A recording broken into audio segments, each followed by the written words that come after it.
Tú has crecido convencido de que tu vida es tuya, de que tus opiniones son originales, pero ¿alguna vez te has detenido a preguntar desde dónde piensas?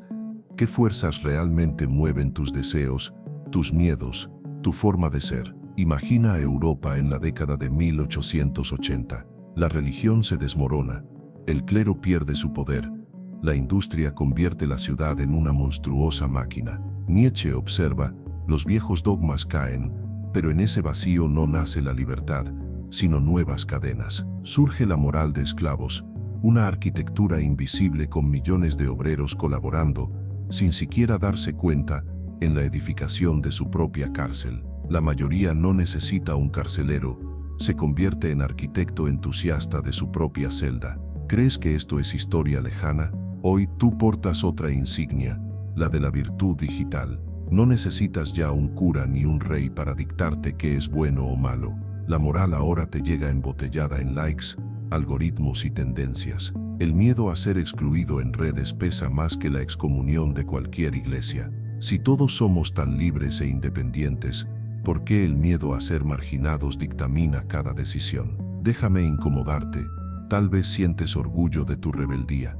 Quizás compartes frases profundas en Instagram o defiendes causas contra el sistema. Pero, ¿de verdad te rebelas o solo te alineas bajo una bandera nueva porque así ganas reconocimiento, pertenencia, seguridad? Nietzsche lo vio antes que tú nacieras. La moral de esclavos, según su genealogía de la moral, es tu herencia, un sistema nacido de la debilidad y el resentimiento, donde glorificas tus limitaciones y condecoras la impotencia. Resignación y obediencia camufladas de modestia, empatía o altruismo. No es virtud, es adaptación de animal domesticado. La moral digital es un rebaño disfrazado de comunidad, donde el miedo se reparte como dulces en una fiesta infantil. Se aplaude tu vulnerabilidad, pero solo en tanto sigas la narrativa dominante. El peor castigo ya no es la prisión física, sino el exilio simbólico, la indiferencia colectiva. No creas que todo esto se supera gritando, rompe las reglas o presumiendo de pensar distinto. Esa pose es, en sí misma, otra forma de obediencia. Solo cambia el amo. Lo que en tiempos de Nietzsche fue obediencia a la Iglesia y al Estado, en la actualidad se mimetiza en la búsqueda maníaca de likes y la adhesión a crítica e ideologías instantáneas. Y aquí la incomodidad. ¿Cuántas de tus virtudes han sido elegidas realmente por ti? ¿Y cuántas son residuo de una moral que pide sumisión y la disfraza de bondad? En el próximo segmento, verás por qué incluso tus rebeliones solo alimentan la estructura opresiva si no entiendes el mecanismo psicológico que te convierte en su cómplice. Observa con brutal honestidad tu vida diaria. ¿Realmente te sientes libre o actúas como el defensor voluntario de una prisión mental heredada? Tras el terremoto de la modernidad que desmanteló los templos y dinamitó los dogmas religiosos, no emergió una tierra de individuos soberanos, sino un nuevo régimen, el reino de la moral de esclavos, sofisticado, seductor y perfectamente camuflado en los discursos progresistas de nuestro tiempo. Aquí no se te exige agachar la cabeza ante un altar medieval, sino pulsar con un dedo la ceremonia digital de la conformidad y el victimismo. Pero ¿qué ganas tú cuando te conviertes en apóstol de tu propia sumisión psicológica y social? Nietzsche, en la genealogía de la moral, desvela un mecanismo siniestro, la reactividad moral. No creas que simplemente resistes al poder, más bien tu resistencia funciona como el combustible que anima la expansión de cadenas invisibles. El débil, explica Nietzsche, no crea valores por afirmación, por deseo de vida, sino en reacción, desde el agravio y la impotencia. La fuerza no es reprendida porque sea injusta, sino porque en su presencia, la debilidad resulta insoportable. Así, la cosmología moral se transforma, maldito el intenso, glorificado el frágil, maldito el independiente, canonizado el dependiente, el sufrimiento convertido en medalla, la impotencia en virtud. Basta mirar las redes sociales. ¿No percibes cómo la cultura digital premia la angustia, cómo las comunidades se aglutinan y retroalimentan a partir del resentimiento, cómo los algoritmos disfrazan la comodidad mental de rebeldía legítima? Sacralizar la debilidad, es ofrecer flores en las rejas de la propia celda, convencidos de que la decoración es progreso. Cada trending topic sobre la fragilidad emocional, cada campaña obsesiva de inclusión y diversidad, termina por fortalecer la nueva religión de masas, la religión del sufrimiento, donde las lágrimas generan más prestigio que las ideas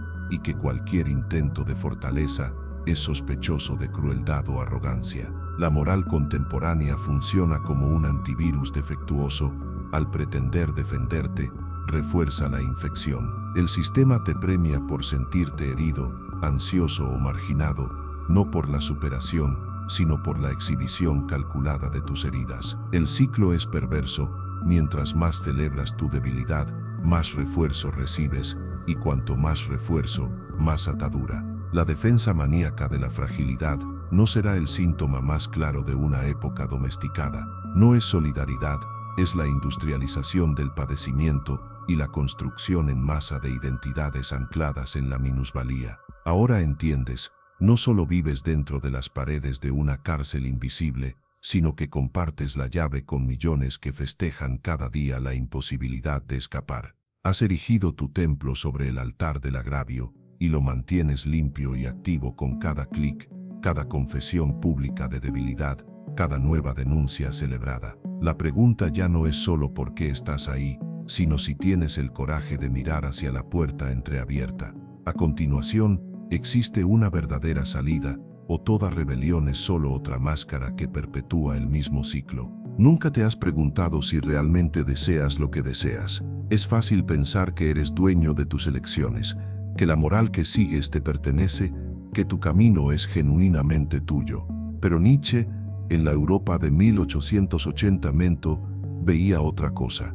Caminaba entre fábricas humeantes, templos vacíos y multitudes cada vez más idénticas, captando el nacimiento de una epidemia, la moral de esclavos, una receta invisible que transforma ambición genuina en conformismo dócil. Aquel continente, obsesionado por nuevas tecnologías, veía desvanecerse los viejos dioses, pero nadie se libraba de la necesidad de someterse a algo o a alguien. Por fuera, progreso y modernidad. Por dentro, resignación y obediencia, camufladas bajo modas, trabajo y un miedo atroz a la diferencia. No caigas en la trampa de creer que solo ellos estaban enfermos. ¿En qué se distinguen de ti, que hoy navegas algoritmos que deciden lo que ves, que aceptas sin pestañear las reglas del juego social, que compartes indignaciones de catálogo y rechazas el riesgo de pensar por cuenta propia? Antes, la cruz y el púlpito dictaban el deber ser. Ahora,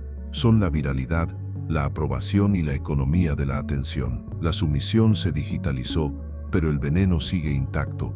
Temes al aislamiento y por eso abrazas la comodidad de las cadenas internas que produce la moral de esclavos. Este episodio no pretende ofrecerte consuelo.